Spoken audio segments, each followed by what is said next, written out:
السلام علیکم ورحمۃ اللہ. أشهد أن لا إله إلا الله وحده لا شريك له وأشهد أن محمدا عبده ورسوله. أما بعد فأعوذ بالله من الشيطان الرجيم. بسم الله الرحمن الرحيم. الحمد لله رب العالمين الرحمن الرحيم مالك يوم الدين. إياك نعبد وإياك نستعين. اهدنا الصراط المستقيم صراط الذين أنعمت عليهم غير المغضوب عليهم ولا الضالين.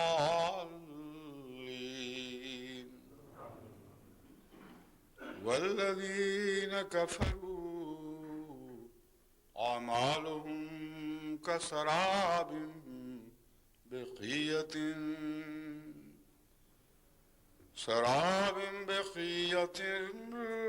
يحسبه الظمآن ماء. والذين كفروا أعمالهم كسراب بقية يحسبه الظمآن ماء حتى إذا جاءه لم يجده شيئا ووجد الله عنده فوفاه حسابه والله سريع الحساب. أو كظلمات في بحر اللجي يغشاه موج من فوقه سحاب ظلمات بعضها فوق بعض إذا أخرج يده لم يكد يراها. ومن لم يجعل الله له نورا فما له من نور.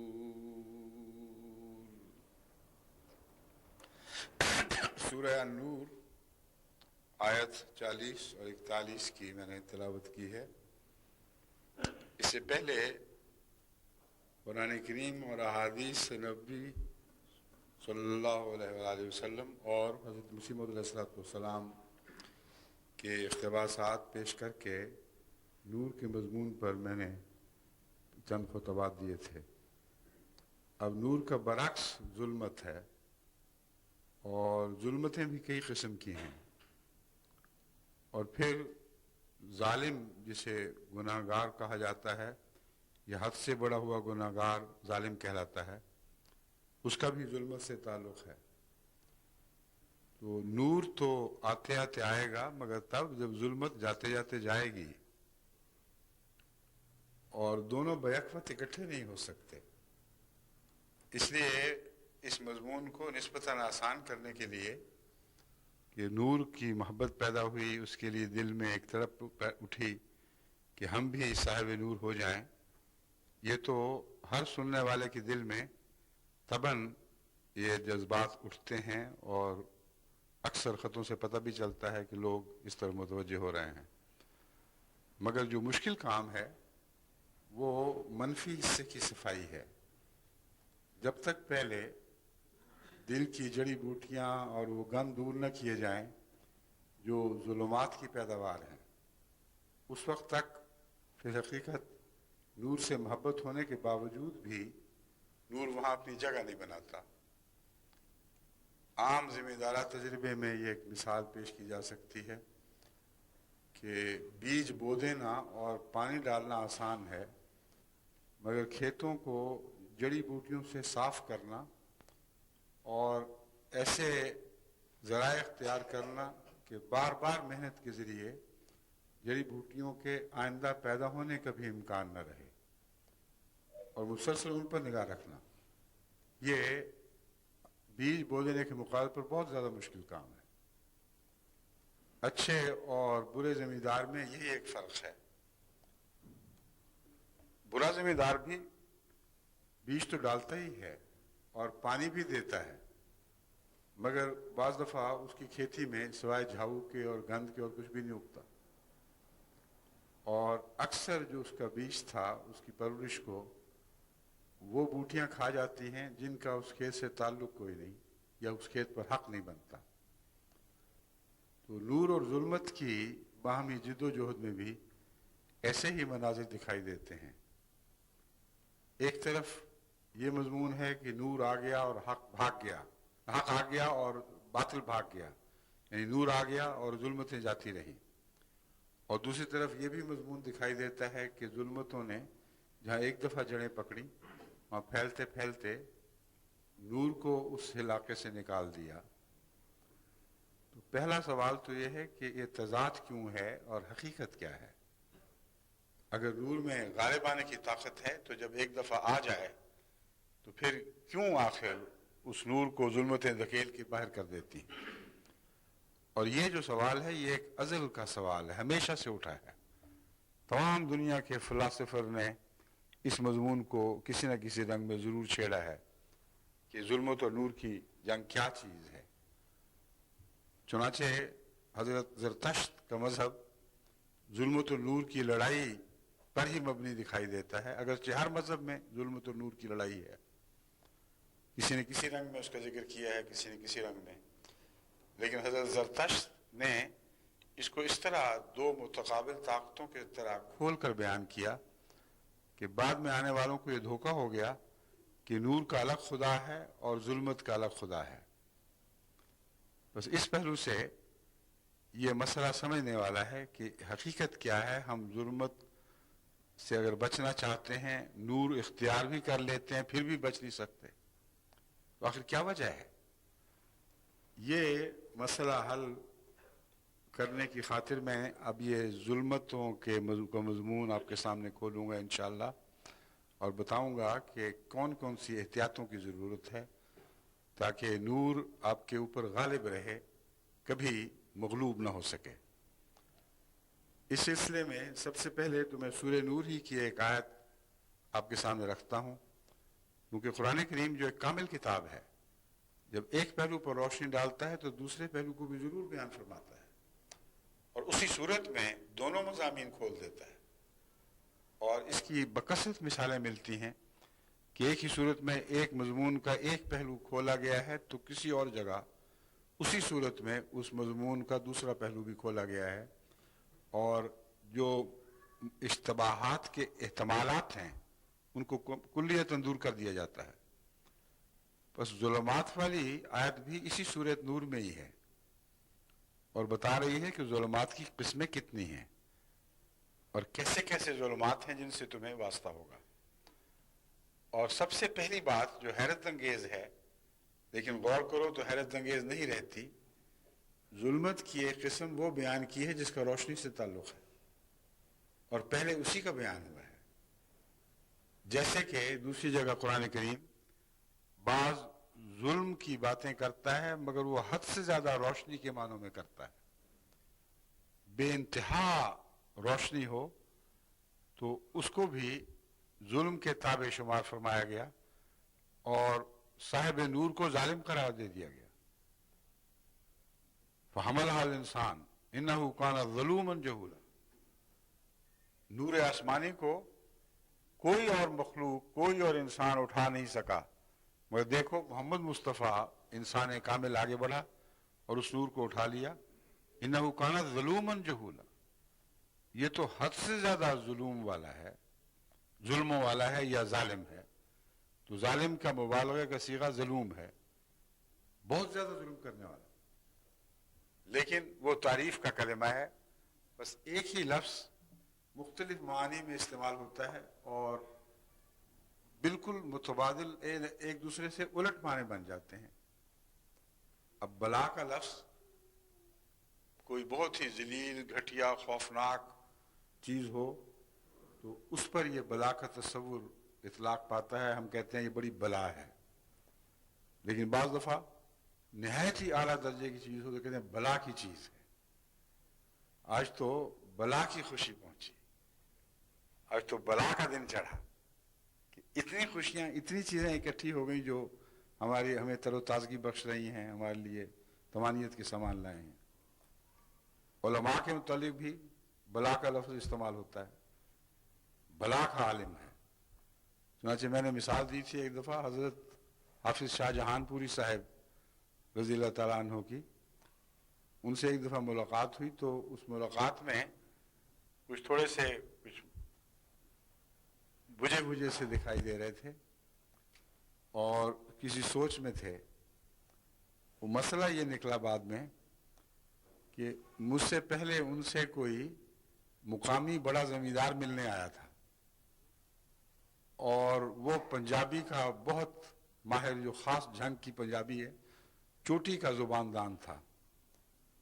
اس نے جب کچھ دیر حضرت شاہ جہان پوری صاحب کی صحبت میں وقت گزارا اور آپ کی علمی باتیں اور ادبی چٹکلے اور عظیم الشان مضامین ان سے سنے، جو ایک علم و عرفان کا بہتا ہوا سمندر تھا، تو اتنا متاثر ہوا کہ جاتے ہوئے وہ ہاتھ جھڑکتے ہوئے کہہ رہا تھا کہ بلا بدی ہوئی ہے، بلا بدی ہوئی ہے۔ اندر تو ان لوگوں نے بلا باندھی ہوئی اور یوں جھڑکتا جاتا تھا۔ حافظ صاحب اس سے ممنون تھے کہ میں نے تو اتنی اچھی اچھی باتیں کی، مجھے جاتے جاتے بلا کہہ گیا۔ میں نے کہا حافظ صاحب اس سے بڑا آپ کو کمپلیمنٹ دے ہی نہیں سکتا، یہ تو چوٹی کا کلام ہے کہ بلا بندھی ہوئی ہے، تو حیرت انگیز چیز ہے۔ اس کا اپنے دائرہ علم میں جس طرح اس کو عبور حاصل ہے، اس شان کا کوئی اور آدمی نہیں۔ تو دیکھیں لفظ بلا بھی کبھی کسی معنی میں کبھی کسی معنی میں، مگر دونوں جگہ انتہا کے معنوں میں ہے۔ بس ظلم بھی انتہا کی بدیوں پر بولا جاتا ہے اور ظلم ہی انتہا کی نیکیوں پر بھی بولا جاتا ہے۔ بس اس پہلو سے خدا تعالیٰ نے قرآن کریم میں جہاں ظلمت کا ذکر فرمایا، دیکھیں کیسی عظیم کتاب ہے، حیرت انگیز ہے، جو بالکل یوں عقل پر ایک عالم حیرت ہی طاری کر دیتی ہے۔ یعنی پہلے روشنی کی مثال سے ظلم کی بات شروع کی، فرمایا ایک وہ ظلم ہے جو روشنی کے سفر کرنے والوں کے ایک مقدر پہ ہوتا ہے۔ والذین کفروا اعمالهم کسراب بقیۃ یحسبہ الظمآن ماء، کہ وہ لوگ جنہوں نے کفر کیے، ان کے اعمال تو ایسے سراب کی طرح ہیں، بقیۃ، جو ایک ایسے چٹیل میدان میں ہو جہاں دور دور تک پانی دکھائی نہ دے۔ یحسبہ الظمآن ماء، پیاسا اس سراب کو پانی سمجھتا ہے، جو روشنی کی تیزی کی وجہ سے پیدا ہوتا ہے۔ اگر روشنی نہ ہو تو سراب کا بھی کوئی وجود نہیں، مگر روشنی کا ایک دھوکہ بھی ہے، دیکھنے میں وہ روشنی ایک پانی کا ایک زندگی بخش پیغام لے کر آتی ہے، مگر حقیقت میں موت کی طرف بلا رہی ہوتی ہے۔ انہی معنوں میں قرآن کریم فرماتا ہے وَكَذَلِكَ زَيَّنَّا لِكُلِّ أُمَّةٍ عَمَلَهُمْ ثُمَّ إِلَىٰ رَبِّهِمْ مَرْجِعُهُمْ وَيُنَبِّئُهُم بِمَا كَانُوا يَعْمَلُونَ، کہ اسی طرح ہم نے ہر امت، ہر انسان کے لیے، ہر امت کے لیے ان کے اعمال خوبصورت کر کے دکھا دیے ہیں۔ کچھ زینت حیات دنیا میں محو ہیں اور اسی کے عاشق ہو کر اسی میں کھوئے گئے ہیں، کچھ اخروی زینت جسے تقویٰ کی زینت کہا گیا ہے، اس کے دل دادہ ہیں اور اسی کی جانب سفر رہتا ہے۔ مگر زینتیں دونوں ہی زینتیں ہیں، مگر کتنا فرق ہے۔ ایک جگہ زینت الحیات دنیا فرمایا، دوسری جگہ تقویٰ کو زینت قرار دیا گیا، فرمایا اسی زینت کو ہر جگہ لیے پھرو، جہاں سجدہ کرو یہ زینت تمہارے ساتھ ہو۔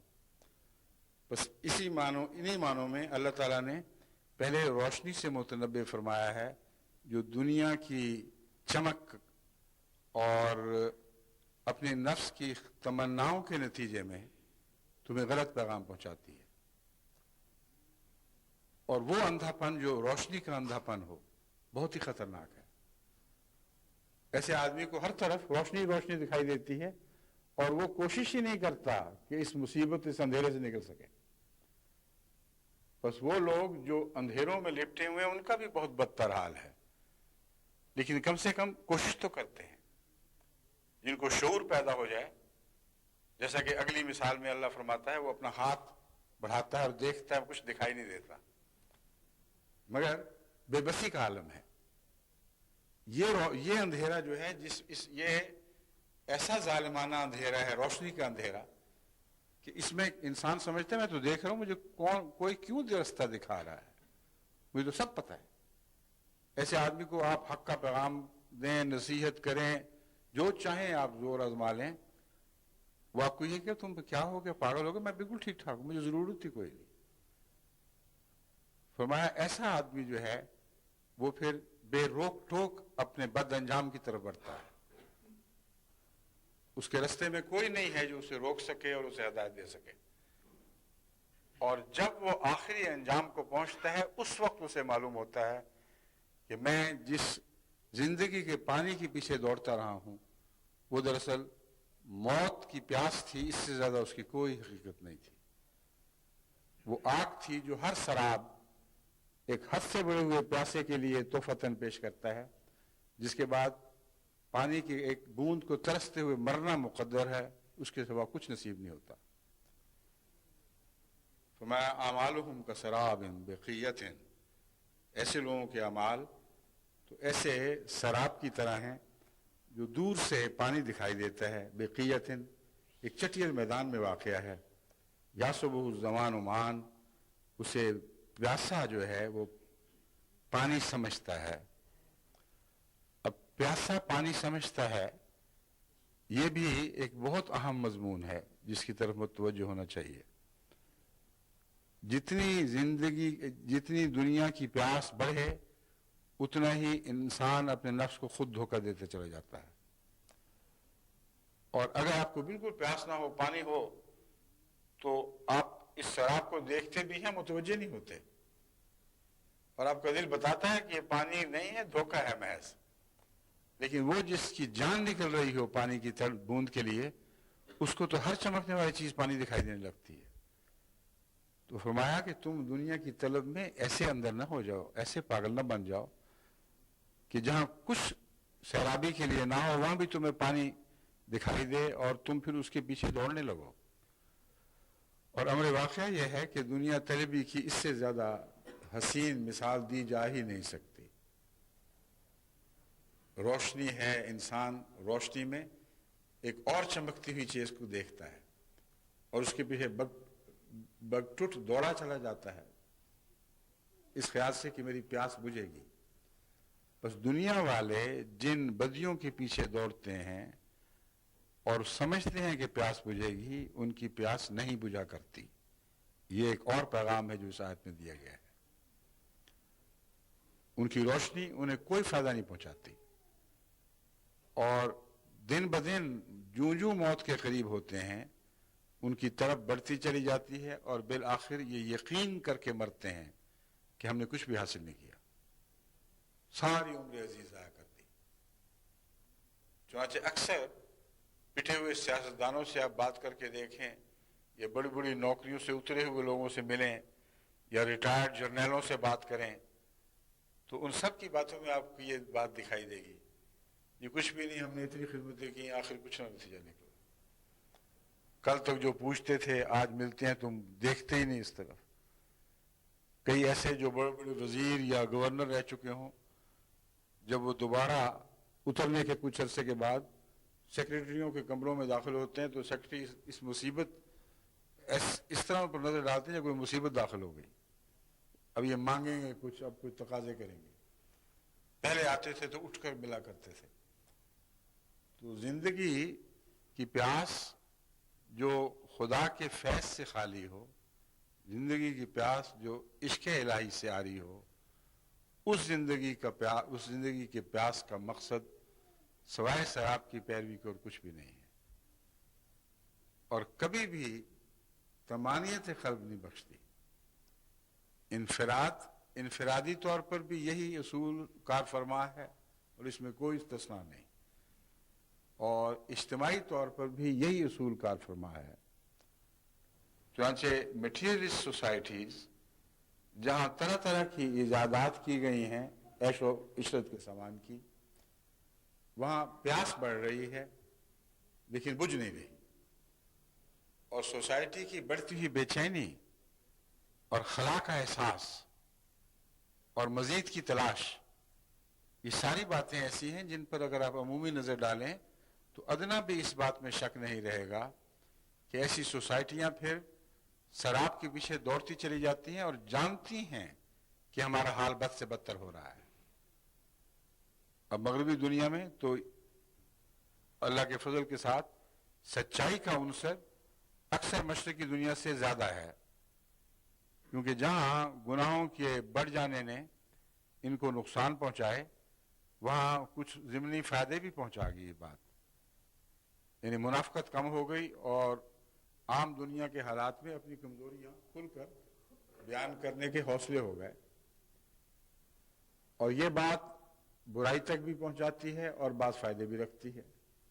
بے حیائی کے نقصان تو بہرحال ہیں، مگر کچھ فوائد بھی ہیں۔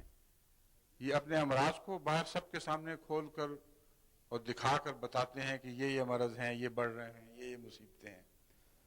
چنانچہ ان کے دانشور جب ان موضوعات پر ٹیلی ویژن وغیرہ میں گفتگو کریں تو آپ دیکھیں ہر ایک کے اوپر یہ مایوسی ہوتی ہے کہ ہم کچھ کر نہیں سکتے، جو چاہیں زور لگا لیں، ہمارے نوجوان ہاتھ سے نکل گئے، ہمارا امن اٹھ گیا، دن بدن یہاں چوری ظلم سفاکی بڑھتے چلے جا رہے ہیں، امن و امان قائم کرنے والی طاقتوں میں بھی رفتہ رفتہ فتور آ گیا ہے، ان کے اندر بھی بدیاں داخل ہو رہی ہیں۔ قانون بناتے ہیں چیزیں روکنے کے لیے، وہی قانون ظالموں کو مزید پیسے حاصل کرنے کے ذریعے مہیا کر دیتا ہے۔ جتنا جرم کے خلاف سختی بڑھے گی اتنا ہی جرم پکڑنے والے ادارے اگر بددیانت ہوں ان کی فیسیں بھی ساتھ ساتھ بڑھیں گی، ان کی طلب بھی اور اونچی ہوتی چلی جائے گی۔ تو جو اصل بنیاد ہے، جہاں جڑیں قائم ہیں، وہاں ہاتھ ڈالے بغیر معاشرہ کے اندھیرے دور نہیں ہو سکتے، اور یہ آیت ان تمام اندھیروں پر برابر چسپاں ہو رہی ہے۔ جو انسان اپنے آپ کو روشنی میں سمجھ کر یہ سمجھتے ہوئے کہ میں اپنی عقل سے اپنے لیے کچھ حاصل کر سکتا ہوں، اور بظاہر وہ دیکھ رہا ہے اور اس طرح دیکھتا ہے جیسے دوسروں کو دکھائی نہیں دے رہا، اس کو زیادہ پتہ ہے کہ اس کا مفاد کیا ہے، ایسے شخص کی زندگی اکیلی بھی اسی طرف سفر کرتی ہے، اور ایسے معاشرے کی مجموعی زندگی بھی اسی رخ پر سفر کرتی ہے جس رخ پر قرآن کریم نے دکھایا ہے، یہاں تک کہ جب وہ آخر پہ پہنچتا ہے وجد اللہ عندہ فوفاہ حسابہ، وہ اللہ کو وہاں دیکھتا ہے اور کچھ بھی نہیں ہے۔ اب دیکھیں روشنی کے سفر کا نتیجہ روشنی ہونی چاہیے، کیسے اندرونی آپس میں تعلقات ہیں مضمون کے اور لفظوں کے۔ یہ نہیں کہا وہاں خدا کو نہیں دیکھتا، ماتا دیکھتا تو خدائی کو ہے مگر حساب دینے کی غرض سے، اس غرض سے کہ اسے سزا دے۔ بس لقائے باری تعالیٰ بھی تو دو طرح کی ہے، جانا تو خدا ہی کی طرف ہے، انا للہ و انا الیہ راجعون، ہم اللہ ہی کے ہیں، اللہ ہی کی طرف سے آئے اور لازماً اس کی طرف ہی لوٹیں گے، مگر کیسے لوٹیں گے؟ رحمان اور رحیم کے راستے سے یا مغضوب اور ضالین کے راستے سے؟ اگر مغضوب اور ضالین کے راستے سے لوٹیں گے تو وہ ملاقات بہت بری ملاقات ہوگی۔ مگر یہاں دیکھیں روشنی کا سفر بھی ہے اور روشنی تک پہنچا بھی رہا ہے، مگر جیسے وہ روشنی کا تصور جھوٹا تھا ویسے اس روشنی تک پہنچ کر اسے کچھ بھی حاصل نہیں ہوا، اور سوائے گناہ کی پاداش کے اور کچھ اس کے حصے میں نہیں آیا۔ وَوَفَّاهُ حسابا، اللہ وہاں اسے اس کا حساب دے گا اور پورا پورا حساب دے گا۔ واللہ سریع الحساب، اور اللہ تعالیٰ بہت تیز حساب کرنے والا ہے۔ اب تیز حساب اور اس موقع کا کہ آپس میں کیا تعلق ہے، اس سلسلے میں پہلے بھی روشنی ڈال چکا ہوں، مگر بعض لوگوں کے خیالات پھر بھی الجھے رہتے ہیں، کیونکہ کئی دفعہ ایسا ہوا ہے خطبے میں پوری تفصیل سے بات کی، لیکن ہو سکتا ہے میں مضمون ٹھیک بیان نہ کر چکا ہوں۔ وہ لوگ جو خطبوں میں موجود تھے پھر دوبارہ وہی سوال کرتے ہیں کہ یہ بات نہیں آپ نے بتائی۔ میں کہتا ہوں بتا تو چکا ہوں، اور کس طرح بتاؤں، میں پھر بتاتا ہوں، کوشش کرتا ہوں۔ بعض دفعہ ایک انسان کے خیال بہک جاتے ہیں، خطبہ سنتے سنتے اس کو کوئی گھر کی بات یاد آ جاتی ہوگی، یا کوئی تجارت کا مسئلہ آ گیا، اس نے دماغ پہ قبضہ کر لیا، یا کوئی پروگرام بنانا ہے، یا کسی بچے کی یا بیمار کی پریشانی ہے، تو یہ انسان کے ساتھ اندھیرے اور روشنی چلتے رہتے ہیں ساتھ ساتھ، کبھی اندھیرا آ جاتا ہے، اس لیے بار بار بتانا ضروری ہے۔ اس لیے اس مضمون کو بھی میں دوبارہ سمجھاتا ہوں کہ سریع الحساب ہونے کے باوجود اتنا لمبا انتظار کہ ایک آدمی کا ہر قدم گناہ کی طرف اٹھ رہا ہے، یہاں تک کہ وہ اپنے منطقی نقطہ انجام تک پہنچتا ہے۔ اس تمام سفر کے بعد اللہ تعالیٰ فرماتا ہے سریع الحساب، کہ میں حساب میں بہت تیز ہوں۔ سریع الحساب سے مراد یہاں یہ نہیں ہے کہ جزا دینے میں تیز ہوں، یہ دو الگ الگ مضمون ہیں۔ اگر جزا دینے میں تیز کہا جاتا تو پھر وہ آیت کہاں جائے گی جو کہتی ہے کہ میں ڈھیل دیتا ہوں، املی لہم ان کیدی متین، میں انہیں ڈھیل دیتا چلا جاتا ہوں مگر میری پکڑ ہے بہت سخت۔ تو حساب سے مراد یہ ہے کہ اس کے اس تمام سفر کے قدم قدم کا حساب اسے وہاں پورا دیا جائے گا۔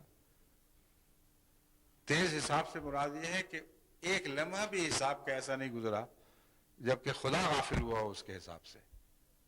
اس پر ایسے حساب کرنے والے مقرر ہیں جو لمحہ لمحہ بلکہ اس سے بھی کم عرصے کی اس کی نیتوں کی خرابیاں، اس کی تمناؤں کے فساد، اس کے اعمال کے اندر جو فتنے پیدا ہوتے ہیں یا ضرر پہنچتے ہیں لوگوں کو، ان سب باتوں کا ایک ایک ذرے کا حساب خدا تعالیٰ نے رکھا ہوا ہے۔ پس جو ساتھ ساتھ حساب کرتا ہوا ہے اس سے زیادہ سریع الحساب اور کیا ہو سکتا ہے۔ حساب میں اگر تاخیر ہو جائے تو بات چیزیں رہ جایا کرتی ہیں، اللہ کی یادداشت سے تو کچھ نہیں رہ سکتا، مگر یہ ایک بہت ہی حسین انداز ہے خدا کے حساب کے متعلق اطمینان دلانے کا کہ اس نے چھوڑا کچھ نہیں، کیونکہ جو ساتھ ساتھ حساب کر رہا اس سے کچھ نہیں چھوٹا کرتا۔ جو کہتا ہے کل کر لیں گے، پرسوں کر لیں گے، اس سے کئی چیزیں رہ جایا کرتی ہیں۔ تو فرمایا جو حساب دے گا وہ یقیناً پورا ہوگا، اس میں کوئی کمی نہیں ہوگی، کیونکہ وہ ساتھ ساتھ کر رہا تھا حساب، ایک لمحہ کی بھی تاخیر نہیں ہوئی۔ بس ایسے حساب کرنے والے سے ڈرو، جب وہ پورا حساب دے گا تو تمہارے گناہوں کی تمام تر پاداش تمہیں مل جائے گی۔ یہ وہ اندھیروں کا سفر ہے جو روشنی کے نام پر کیا جا رہا ہے، اور دنیا کی بھاری اکثریت جس روشنی میں سفر کر رہی ہے وہ یہ ایک خوفناک اندھیرا ہے، اور اسے پہلے اس لیے رکھا کہ اس اندھیرے کا شعور تک بیدار نہیں ہوتا۔ روشنی سمجھ رہے انسان ساری عمر روشنی سمجھتا رہے گا، کوئی کہنے والا بتائے گا، آواز بھی دے گا تو کہے تم پاگل ہو گئے، مجھے پتہ ہے میں کیا کر رہا ہوں، وہ دیکھو سامنے پانی ہے۔ اور پاگل کو جب یقین ہو جائے کہ میں جس طرف جا رہا ہوں وہ ٹھیک ہے، وہ تو سنتا ہی نہیں پھر کسی کی بات۔ اس کو لاکھ سمجھائیں کہ تمہیں سمجھ نہیں آ رہی، یہ نقصان دہ ہے، کہ جاؤ جاؤ اپنا راستہ لو، بڑے آئے ہو میرے ہمدرد، مجھے تم سے زیادہ پتہ ہے، بالکل ٹھیک ہے میرے لیے۔ ایسے کئی لوگ ہیں جو پھر نہیں مانتے بات، جب وہ نقصان اٹھا لیتے ہیں پھر واپس آتے ہیں. اس وقت دل کی شرم ہے جو روک ڈال دیتی ہے کہ اب کیا کہا جائے ان کو، کہ کل تک ہم تو تم ضد کر رہے تھے کہ اچھی چیز ہے، اب آ گئے ہو کہ نقصان پہنچ گیا. یہ بھی ایک طبی بات ہے، اور انسان کو یہ ضرور مناسب نہیں ہے کہ بے وجہ کسی کو اس کی غلطی یاد دلا کے اس کو رگڑے اور تکلیف پہنچائے کہ دیکھا تم کل تک کیا کہہ رہے تھے، اب تمہیں پتہ لگ گیا. بعض دفعہ آئندہ کے لیے بچانے کی خاطر نصیحتاً یہ بات کہنی پڑتی ہے، مگر اس کے اندر دل میں کسی قسم کی تعلی نہیں ہونی چاہیے، ورنہ کہنے والے کو نقصان پہنچ جائے گا. ورنہ یہ مضمون تو شاعری میں، عشق و عاشقی میں برابر چلتا ہے. جہاں زیادہ پیار ہو وہاں کم تانا دیا جاتا ہے. جتنا پیار بڑھے گا اتنا ہی تان کی طرف طبیعت کم مائل ہوگی.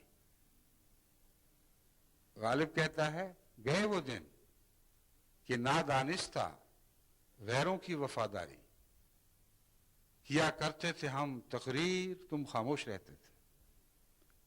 بس اب بگڑے پہ کیا شرمندگی، جانے دو مل جاؤ، قسم لو ہم سے جو یہ بھی کہیں کیا ہم نہ کہتے تھے.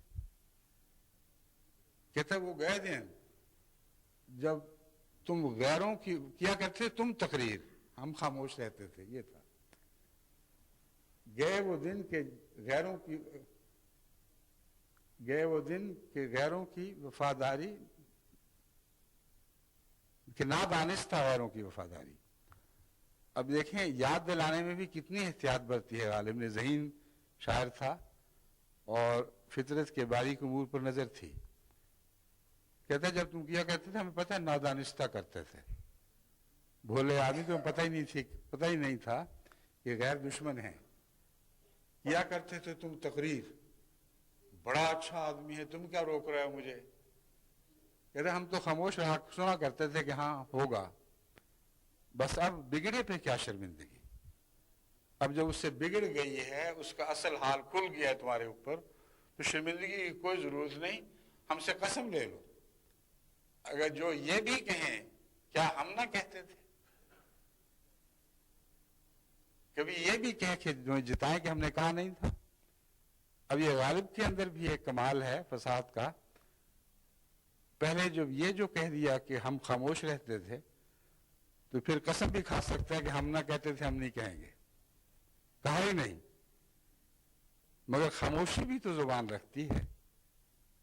مراد یہ نہیں ہے کہ ہم نے تم پر ظاہر نہیں ہونے دیا، مراد یہ ہے کہ تم دیکھ لیتے تھے. سمجھنا چاہیے تھا جب ایک آدمی کسی کی تعریفوں کے پل باندھ رہا ہو اور دوسرا ہوں بھی نہ کہے، تو صاف پتہ چلتا ہے کہ اس کے دل کو لگی نہیں بات. کہتا ہے ہم خاموش رہا کرتے تھے، سنتے تھے ایک طرفہ، کیا ضرورت تھی تمہاری مخالفت کرنے کی، مگر پیغام پہنچ جاتا تھا. اس لیے کہہ تو سکتے ہیں ہم کہ ہم کیا کہتے تھے، مگر چونکہ منہ سے نہیں بولے اس لیے قسم کھاتے ہیں اب نہیں کہیں گے، کیوں ہم نہ کہتے تھے. تو امر واقعہ یہ ہے کہ گناہگار جس کو آپ روشنیوں کی طرف بلاتے ہیں اور وہ یہ کہتا ہے کہ روشنیاں ہیں تمہیں کیا اس سے، مجھے نظر آ رہا ہے روشنی ہے، اس کا کچھ حساب تو ہے جو انجام کار خدا اسے دیتا ہے. بسا اوقات چھوٹے چھوٹے سفر درپیش ہوتے ہیں زندگی کے اندر، اور وہ ہر سفر سراب کی طرف ہوتا ہے، اس کا حساب ملتا چلا جاتا ہے. اس لیے کوئی یہ نہیں کہہ سکتا کہ میرے موت کے وقت اگر حساب ملا بھی اور آنکھیں کھلی بھی تو کیا فائدہ.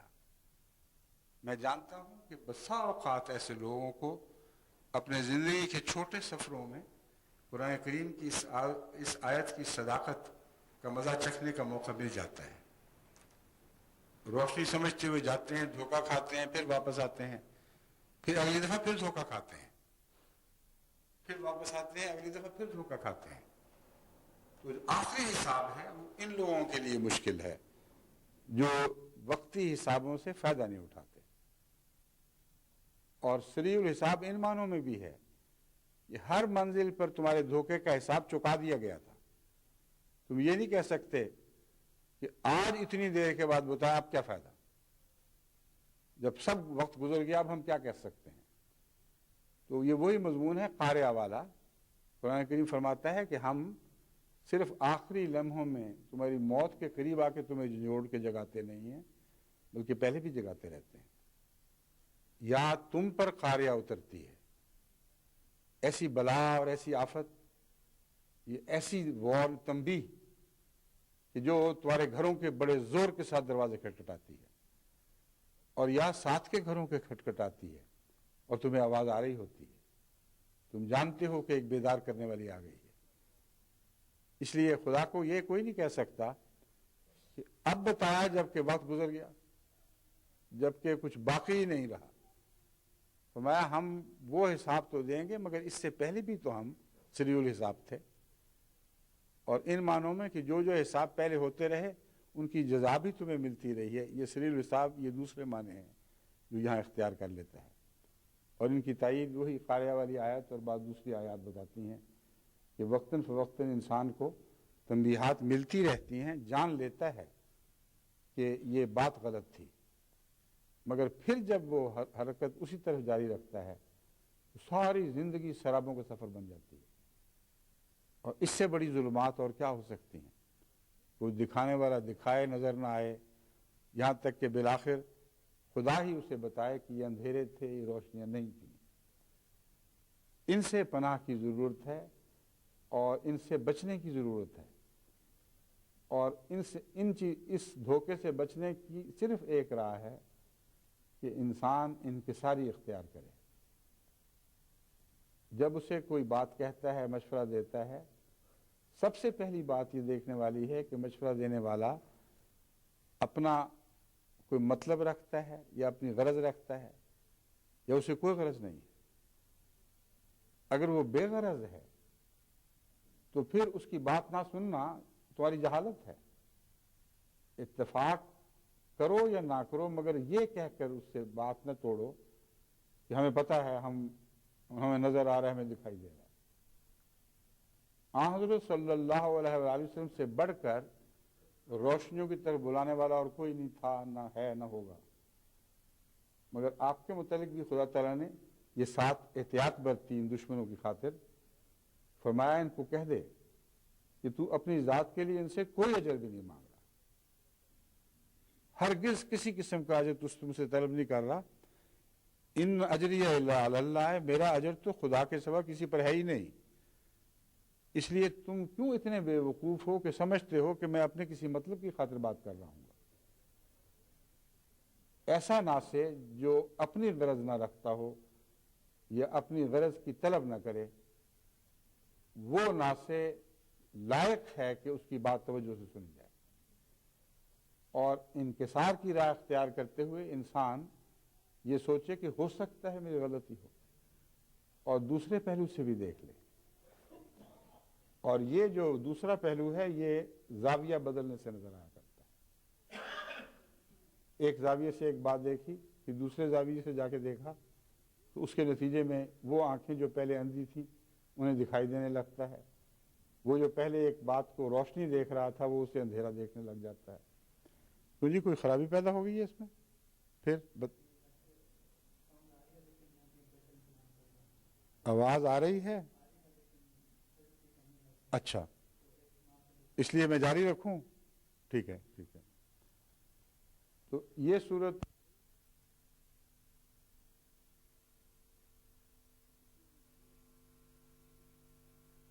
کا سایہ اس کے اوپر رہتا ہے، کوئی روشنی کا سامان نہیں۔ انسان انکسار سے کام لے اور زاویہ بدل کے دیکھے تو اس سے بسا اوقات وہ تکبر کا پردہ اٹھ جاتا ہے اور دوسرا پہلو صاف دکھائی دینے لگتا ہے۔ مگر اب اگر وہ پہلو دیکھتے رہیں گے تو یہ پہلو دکھائی نہیں دے گا۔ اس لیے بعض نظریں جو بے وجہ اس بے غرض تماشے میں لگ گئی ہیں اس سے ان کو کچھ فائدہ نہیں ہوگا، تاریں ہلتی دکھائی دے گی نا۔ میں آپ کے دلوں کے تار ہلانے کی کوشش کر رہا ہوں، اس طرف توجہ دیں۔ بس ایسا شخص جو تکبر کا اندھیرا رکھتا ہو، اس کو اگر آپ روشنی دکھانے کی بھی کوشش کریں گے تو ہرگز نہیں دیکھ سکے گا۔ ایسا تجربہ بسا اوقات ہوا ہے۔ ہندوستان ہی میں ایک دفعہ ایک واقعہ گزرا بنگلہ دیش میں، کہ وہاں کے کچھ دینی مدرسے کے طالب علموں نے یہ سوچا کہ احمدیت کو ہم جانتے ہیں جھوٹی ہے، لیکن چلو دیکھیں تو صحیح، ایک بحث کر کے دیکھیں کہ دوسری طرف کے دلائل ہیں کیا، اور اگر ہم طلباء میں ایسی بحث تیار کر کے پیش کریں تو پھر قادیانیوں کو یا مرزائیوں کو جو بھی وہ کہتے تھے یہ موقع تو نہیں ملے گا کہ بعد میں اپنے دلائل دیں اور ہمارے طلباء متاثر ہو جائیں۔ مگر کوشش یہ کرنی چاہیے کہ جس طرح قادیانی بات کرتے ہیں ویسے کی جائے۔ چنانچہ وہ وفد جس نے ڈیبیٹ کا ایک حصہ اپنے لیے اختیار کیا تھا، وہ ہمارے مربی صاحب اور امیر وغیرہ کی خدمت میں پہنچ گیا۔ انہوں نے کہا یہ مقصد ہے، ہمیں آپ اپنے دلائل بتائیں صرف، اور یہ سمجھائیں کہ آپ کس طرح پیش کرتے ہیں۔ چنانچہ جب وہ انہوں نے دلائل احمدی نقطہ نظر سے دیکھے تو سب کا دل قائل ہو گیا۔ انہوں نے کہا وہ یہ تو ہیں ہی سچے۔ اب مجھے یہ یاد نہیں کہ وہ ڈیبیٹ اساتذہ نے پوری ہونے بھی دی تھی کہ نہیں، مگر وہ احمدی جو اس میں شامل تھے انہوں نے بتایا کہ ان کا پلڑا اتنا بھاری رہا کہ علماء میں وہاں سراسیم کی پھیل گئی کہ یہ کیا واقعہ ہو گیا، ہم تو کچھ اور کرنے نکلے تھے، کچھ اور نکل آیا۔ تو زاویہ بدلنے سے بعض چیزیں دکھائی دیتی ہیں، اور انسان کا فرض ہے کہ تکبر سے کام نہ لے، یہ دیکھ لے کہ نہ سے خود غرض ہے اور بدیہی طور پر غلطی چیز کی طرف بلا رہا ہے، یا ہماری بھلائی کی طرف بلا رہا ہے، یا ممکنہ بھلائی کی طرف بلا رہا ہے۔ اب بدیہی طور پر بعض چیزیں غلط ہوتی ہیں، مثلا ایک آدمی کہتا ہے جھوٹ بولو، میں تمہیں نصیحت کرتا ہوں، تمہیں فارغ فائدے کی چیز ہے۔ روشنیوں سے جو شخص بظاہر روشنی میں دیکھ رہا ہے اس کو اس وقت یہ نظر ہی نہیں آئے گا کہ جھوٹ سے تو کوئی فائدہ وابستہ ہو ہی نہیں سکتا، صاف دیکھتا ہے کہ ہاں ہے۔ اگر کوئی دوسرا اس کو کہے کہ دیکھو جھوٹ نہ بولو تو اسے وہ دھتکارنے کا حق نہیں رکھتا، کیونکہ جھوٹ نہ بولنا ایک بدیہی صداقت ہے جس کے خلاف فطرت از خود کوئی آواز نہیں اٹھاتی۔ اگر کسی کو کوئی جھوٹ نہ بولے تو یہ نہیں کہہ سکتا کہ تم بد انسان ہو، گندے ارادے کے ساتھ بات کر رہے ہو۔ وہ یہ تو کہہ سکتا ہے کہ جاؤ اپنا رستہ رہو، میں زیادہ سمجھدار ہوں، مجھے پتہ ہے جھوٹ سے فائدہ ہوتا ہے، مجھے پتہ ہے بعض جگہ جھوٹ بولے بغیر گزارا ہی کوئی نہیں۔ اگر ایسے شیطان کی بات انسان مان لے تو بظاہر وہ ایک روشنی کا فیصلہ کر رہا ہے، وہ جانتا ہے کہ یہی قاعدہ ہے، جھوٹ سے فائدہ ہے، مگر دراصل یہ ایک اور اندھیرے کی طرف قدم ہوگا۔ بس یہ شراب کی جو مثال قرآن کریم نے پیش کی ہے، اس پر آپ جتنا غور کرتے چلے جائیں اور نئے نئے پہلو اس کے نکلتے آئیں گے۔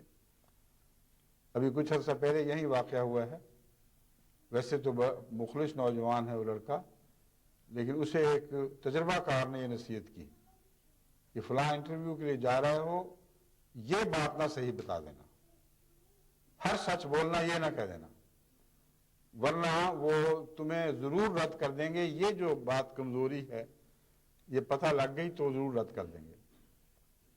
چنانچہ وہ اس بیوقوف نے بجائے سے کہ مجھ سے بات کرتا، وہ آنکھیں بند کر کے وہ بات مان لی اور ساری باتیں سچی کی، وہ ایک جھوٹ بولا۔ اس کی نوکری کی درخواست صرف اس وجہ سے رد ہوئی کہ تم نے وہ جھوٹ بول رہا ہے اس لیے ہم رد کرتے ہیں۔ بعد میں بیچارہ سر جھکا کے آیا کہ جی مجھ سے غلطی ہو گئی۔ میں نے کہا جھوٹ تو ہے ہی غلط تھی، تمہیں اس گند پہ منہ مارنا ہی نہیں چاہیے تھا، زیادہ سے زیادہ یہ تھا کہ ناکام ہوتے، مگر یہ تو خوشی ہوتی کہ شیطان کے ہاتھوں سے نہیں کھایا،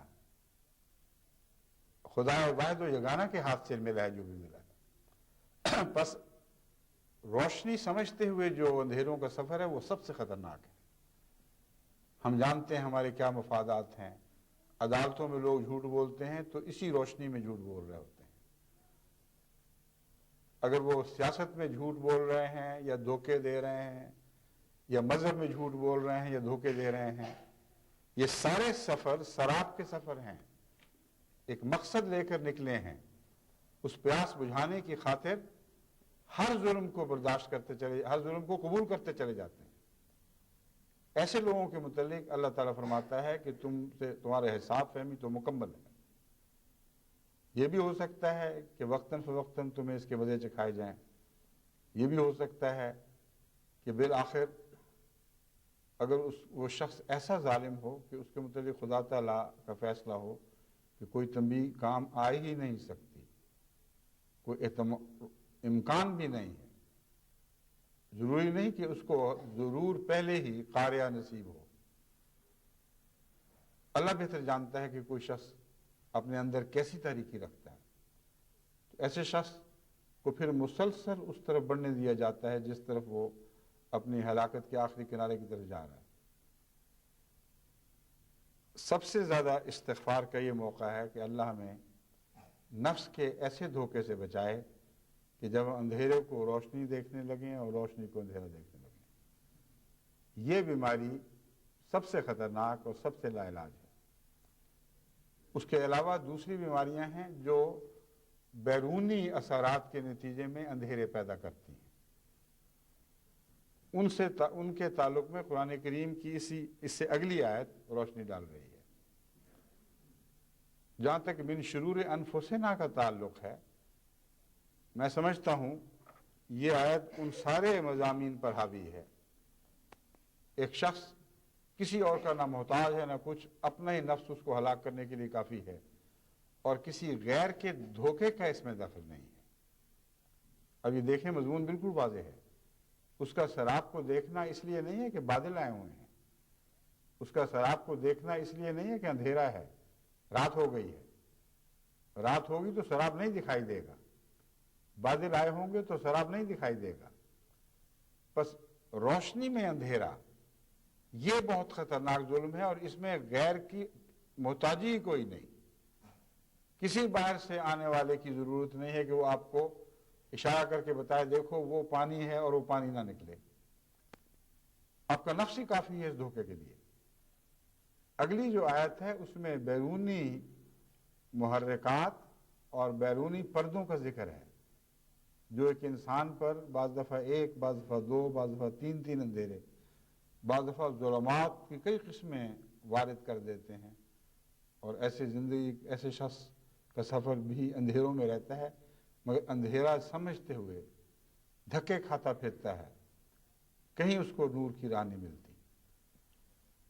اس مضمون کو بیان کرتے ہوئے اگلی آیت فرماتی ہے او کظلمات فی بحر اللجی یغشاہ موج من فوقہ سحاب۔ یا اس کی مثال ایسی ظلمتوں کی سی ہے فی بحر لجی، جو بہت ہی گہرے اور بھرپور سمندر میں واقع ہوتے ہیں۔ اب یہاں لجین کہنے کی کیا ضرورت تھی؟ سب سے پہلے تو اس پر غور کریں۔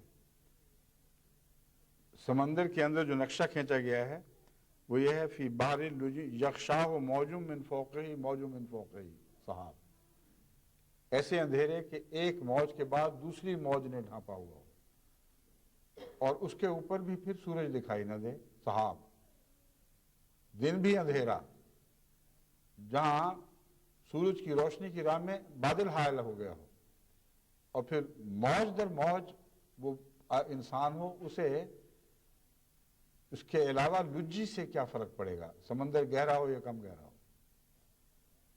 لیکن امر واقعہ یہ ہے کہ سمندر سب سے زیادہ روشنی کو کاٹنے والا ہوتا ہے، اور جتنا گہرا ہوتا جائے اتنا اندھیرا ہوتا چلا جاتا ہے، یہاں تک کہ گہرے سمندروں میں کوئی نور کا اشارتاً بھی نشان دکھائی نہیں دیتا۔ مکمل اندھیرا اگر ممکن ہے تو باہر کی فضاؤں میں ممکن نہیں ہے۔ جن کو آپ مکمل اندھیرا سمجھتے ہیں، اگر تیز حساس فلموں سے اس اندھیرے میں تصویر کھینچیں اور وقت زیادہ دیں تو تصویریں پھر بھی آ جاتی ہیں۔ میں نے خود بعض ایسے کیمروں سے تصویریں کھینچی ہیں کہ مکمل اندھیرا تھا، کچھ دکھائی نہیں دیتا تھا آنکھ سے، لیکن ہلکی ہلکی روشنی کہیں سے ستاروں کی کوئی ایسی روشنی پہنچتی ہے جو انسان جس کے ذریعے دیکھ تو نہیں سکتا مگر وہ موجود ہے، اور فلم کی حساس سطح اسے قبول کر لیتی ہے۔ تو تصویریں جب دھل کے آئیں تو خود وہ فوٹوگرافر جس نے تصویریں صاف کی تھیں حیران رہ گیا جب اس کو بتایا کہ یہ اندھیرے کی تصویر ہے۔ اس نے کہا تو پھولوں کے رنگ بھی صاف آ گئے ہیں، مگر سمندر کی تہہ کا جو اندھیرا ہے اس میں کچھ نہیں ہو سکتا، ناممکن۔ 20-25 گز نیچے سے ہی اندھیرے شروع ہو جاتے ہیں اور گہرے ہوتے چلے جاتے ہیں، جہاں 10,000 فٹ نیچے تک سطح واقع ہو، یا 15 یا 30,000 فٹ تک، وہاں تو روشنی کا کوئی تصور ہی نہیں ہے۔ تو اندھیروں میں سفر کر رہا ہے ایک شخص، اس کے اوپر بھی اندھیروں کی تہہ، اوپر بھی اندھیرے، اوپر بھی اندھیرے، نیچے سے بھی اندھیرے ہیں، مگر وہ بحر لجی کے اندھیرے ہیں، اس لیے وہاں سے روکنے کی ضرورت ہی کوئی نہیں۔ روشنی آ سکتی تھی تو اوپر سے آ سکتی تھی، گہرے سمندر میں نیچے سے روشنی آ ہی نہیں سکتی۔ تو اوپر بھی اندھیرا، نیچے بھی اندھیرا، اور نیچے کا اندھیرا جو خدا سے بے تعلق یعنی آسمان کی بجائے زمین سے اٹھتا ہے یا گہرے سمندر سے پیدا ہوتا ہے، وہ سب سے زیادہ خطرناک اندھیرا ہے۔ فرمایا ایسا شخص اذا اخرج یدہ لم یکد یراہ، اپنا ہاتھ دیکھے تو نہیں دیکھ سکتا، ہاتھ بڑھائے یوں کر کے کہ کہاں ہے تو کچھ دکھائی نہیں دے گا۔ مگر یہاں ہاتھ کا قصور نہیں ہے، اس کے نفس کا قصور نہیں ہے، اور اس کی آنکھوں کا قصور نہیں ہے، کیونکہ لم یرا کا مضمون بتا رہا ہے کہ آنکھوں میں نور باقی ہے، مگر غیر اندھیرے چھا گئے ہیں۔ تو فرمایا اگر تم نے نور پانا ہے تو بیرونی طور پر خود اپنے نفس کے تکبر کے اندھیروں میں بھی تم سفر کر سکتے ہو، روشنی ہوتے ہوئے بھی تمہیں اندھیرے سے زیادہ اور کچھ فائدہ نہیں پہنچائے گی۔ ویسا ہی ہے جیسے اندھیرا ہو ویسا ہی روشنی ہوگی، اور روشنی تمہیں فائدہ دینے کی بجائے وہ نقصان ضرور پہنچا دے گی جو اندھیرا پہنچا سکتا ہے، مگر اندھیرا پہنچا سکتا ہے اور نفس کی روشنی جو دھوکے والی ہے وہ لازماً پہنچا دے گی، یہ فرق ہے۔ اگر آپ اندھیرے میں سفر کریں تو کسی سمت غلطی سے منہ اٹھ جائے، ہو سکتا ہے وہاں پانی نکلا ہے، مگر جو نفس کے دھوکے کی روشنی ہے وہ آپ کو لازماً غلط سمت میں لے کے جائے گی، اور اندھیرے میں صاف دکھائی دے ہی نہیں سکتا۔ اگر کچھ نہ دکھائی دے تو کم سے کم چند منٹ چین کے تو انسان بیٹھ سکتا ہے، مرے تو وہیں نسبتاً زیادہ آرام کی حالت میں جان دے، ورنہ ہر قدم جو سراب کی طرف اٹھاتے اس کی پیاس بڑھتی چلی جاتی ہے۔ تو سب سے خطرناک وہ اندھیرا ہے، جیسا کہ قرآن کریم نے آیات کی ترتیب سے بھی ہمیں سمجھا دیا، جو بظاہر روشنی ہے مگر اپنے نفس کا اندھیرا ہے، جس نے ہر روشنی کو بے معنی اور بے حقیقت کر دیا ہے، اور اس میں غیر کے مدد کی حاجت نہیں ہے۔ کوئی شیطان بیرونی ہو یا نہ ہو، تمہارا اپنا شیطان بہت کافی ہے۔ تو اس لیے جو یہ دعا ہے من شرور انفسنا، کہ اے اللہ ہمیں اپنے نفس کے شرور سے بچا، یہ بہت اہم دعا ہے جس کے بغیر ہمارا اندھیروں سے روشنی کی طرف سفر ممکن نہیں ہے۔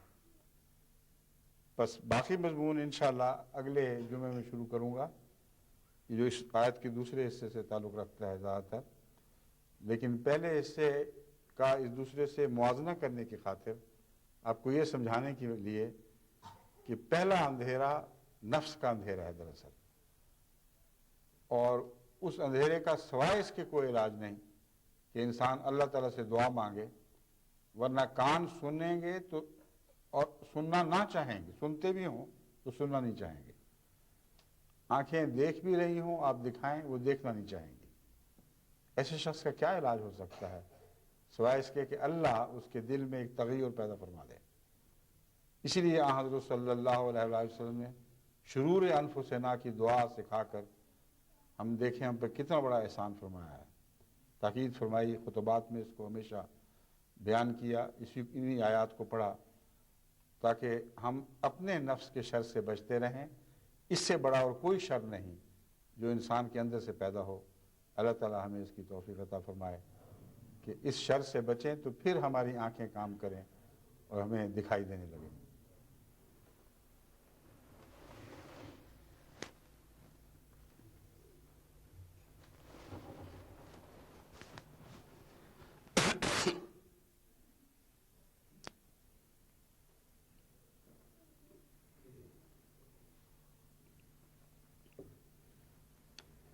الحمد لله نحمده ونستعينه ونستغفره ونؤمن به ونتوكل عليه ونعوذ بالله من شرور أنفسنا ومن سيئات أعمالنا من يهده الله فلا مضل له ومن يضلله فلا هادي له ونشهد أن لا إله إلا الله وحده لا شريك له ونشهد أن محمدا عبده ورسوله عباد الله رحمكم الله إن الله يأمر بالعدل والإحسان وإيتاء ذي القربى وينهى عن الفحشاء والمنكر والبغي يعظكم لعلكم تذكرون اذكروا الله يذكركم وادعوه يستجب لكم ولذكر الله أكبر